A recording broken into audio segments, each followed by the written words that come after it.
आपने हाल ही में कृति सेनन की काफी फिल्में देखी होंगी, लेकिन क्या आप जानते हैं कि वो एक फिल्म के कितने रुपए लेती है? ये जानवर ऐसे गोल चक्कर में क्यों घूमते हैं? कारण बहुत मजेदार है। और कोई इंसान नींद में चलते हुए कोई क्राइम कर दे तो उसे सजा होगी या नहीं, जानेंगे वीडियो के आखिर में। नंबर 9, कृति सेनन की कई फिल्में आपने देखी होंगी, पर क्या आप जानते हैं कि कृति अपनी हर फिल्म की कितने फीस चार्ज करती है? चलिए आज आपको बताते हैं। कृति अपनी हर फिल्म के लिए 3 से 3.5 करोड़ रुपए चार्ज करती है, पर हाल ही में उन्होंने अपनी अपकमिंग फिल्म गणपथ के लिए 4 करोड़ रुपए चार्ज किए हैं। नंबर 8, आपने आज तक कई तरीके के साइक्लोन्स के बारे में सुना होगा, पर क्या कभी आपने रेनडीर साइक्लोन के बारे में सुना है? वीडियो में दिख रहे इस साइक्लोन को रेनडीर साइक्लोन के नाम से जाना जाता है, जहां कई रेनडीर कुछ इस तरीके से सर्कल बनाकर दौड़ने लगते हैं। ऐसा रेनडीर तब करते हैं जब उनके अपने आसपास खतरा महसूस होता है। जब काफी सारे रेनडीर एक साथ सर्कल में दौड़ना शुरू करते हैं तो शिकारी के लिए एक रेनडीर पर निशाना लगाना मुश्किल हो जाता है, और इसी फिनोमिनन को रेनडीर साइक्लोन के नाम से जाना जाता है। नंबर 7, आपने अक्सर देखा होगा कि जब कोई व्यक्ति कोई नई कार खरीदता है तो कार कंपनी उसे कुछ इस तरीके की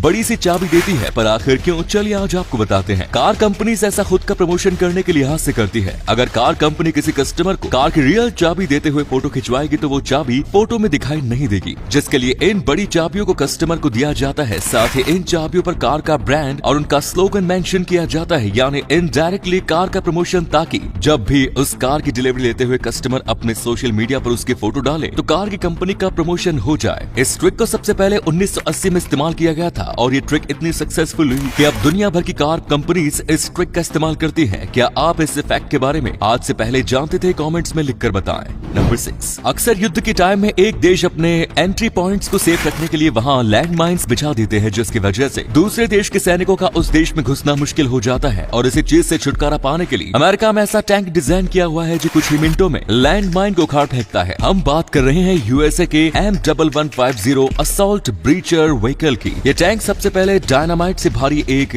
रस्सी को आगे की तरफ फेंकता है, जिससे जमीन पर गिरते हुए विस्फोट किया जाता है, और इसके बाद ये टैंक अपने सामने मौजूद लैंडमाइंस को कुछ इस तरीके से उखाड़ते हुए आगे बढ़ता है। इस टैंक की मदद से लैंडमाइन को सिर्फ कुछ घंटों में क्लियर किया जा सकता है, जिसमें सेना को किसी तरीके का कोई नुकसान नहीं होता है। नंबर 5, भारत के कई पौराणिक मंदिरों की दीवारों पर कई उपनिषदों के लेख लिखे गए हैं, जो कि एक आम बात लगती है, पर क्या हो अगर आपको भारत से बाहर किसी और देश की दीवारों पर भारत के उपनिषदों के लेख देखने को मिले? और आज हम आपको एक ऐसे ही फोटो दिखाएंगे जो इन दिनों काफी चर्चाओं में है। ये फोटो है पोलैंड की वर्सो यूनिवर्सिटी की लाइब्रेरी की दीवार की, जहां हिंदू फिलोसफी के उपनिषदों को संस्कृत में लिखा गया है। इस फोटो को हाल ही में पोलैंड में मौजूद भारत की एम्बेसी ने ट्विटर पर शेयर किया, जो कि भारत के लिए गर्व की बात है। नंबर 4, चलिए आज आपको एक फोटो दिखाते हैं और आपको बताते हैं कि फोटो में क्या अजीब है। इस फोटो को देखिए और बताइए कि इसमें क्या अजीब है। अब आप कहेंगे कि ये तो एक नॉर्मल कपल फोटो है, इसमें क्या अजीब है? तो आपको बता दें कि फोटो में दिख रही महिला असल में मरी हुई है। इस फोटो को इस महिला के पति ने इसके मरने के 2 दिन बाद क्लिक किया था। अपनी पत्नी की अचानक मौत से इस व्यक्ति को इतना सदमा लगा कि ये मानने को तैयार ही नहीं था कि इसकी पत्नी मर चुकी है, और इस दौरान उसने फोटो क्लिक की थी।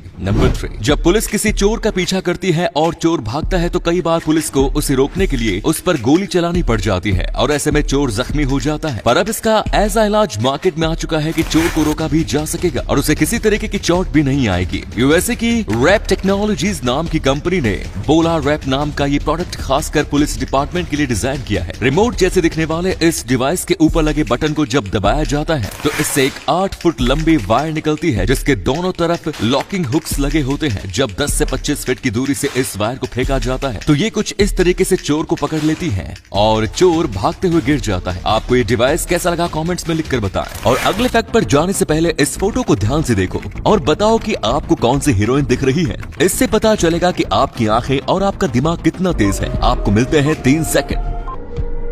नंबर 2, हर साल सेंट्रल गवर्नमेंट देश का बजट पेश करती है, जिसमें कई बड़े बड़े वादे किए जाते हैं, पर कभी भी इन वादों का ब्यौरा लोगों को नहीं दिया जाता, और अगले साल नए वादों के साथ नया बजट लोगों के सामने पेश कर दिया जाता है, और ऐसे ही ये साइकिल चलती रहती है। लोगों को कभी पता नहीं चल पाता कि सरकार की परफॉर्मेंस कैसी चल रही है, पर दिल्ली गवर्नमेंट इस मामले में काफी शानदार काम कर रही है। कैसे, चलिए आज आपको बताते हैं। दिल्ली सरकार हर साल आउटकम बजट लोगों के सामने रखती है, जिसमें न सिर्फ दिल्ली सरकार के आने वाले साल के प्लान होते हैं, बल्कि पिछले साल के बजट में वो वादे वादे दिल्ली सरकार ने किए थे उनमें से किन वादों को सरकार कितना अचीव कर चुकी है उसका ब्यौरा भी लोगों के सामने रखा जाता है और जो वादे सरकार पूरी नहीं कर पाई उसकी जिम्मेदारी भी सरकार लेती है। नंबर 1, दुनिया में हर 30 में से एक व्यक्ति रात के टाइम नींद में चलता है जिसे स्लीप वॉकिंग के नाम से भी जाना जाता है। पर आज हम आपको एक ऐसे व्यक्ति के बारे में बताएंगे जिसने स्लीप वॉकिंग के दौरान किसी को मार डाला। हम बात कर रहे हैं केनेथ पार्क्स की। कनाडा के रहने वाले केनेथ ने मई 24, 1987 को रात में स्लीप वॉकिंग करते हुए 14 माइल ड्राइव किया और अपने ससुराल गया। वहां जाकर उसने अपनी कार से एक आयरन रोड निकाली और अपनी सास को मार डाला, साथ ही अपने ससुर को बेहोश कर दिया। इसके बाद वो पास के पुलिस स्टेशन गया और अपने इस कारनामे की जानकारी पुलिस को दी। चौंकाने वाली बात यह है कि एक खून करने के बाद भी केनेथ को सजा भी नहीं हुई क्योंकि उसके वकील ने कोर्ट में ये प्रूव कर दिया कि केनेथ ने ये खून स्लीप वॉकिंग के दौरान किए, इसीलिए वो इनोसेंट है। दोस्तों, इस वीडियो को शेयर करोगे तो आपके दोस्तों को पता चलेगा कि आप कितने इंटरेस्टिंग नॉलेज वाली वीडियोस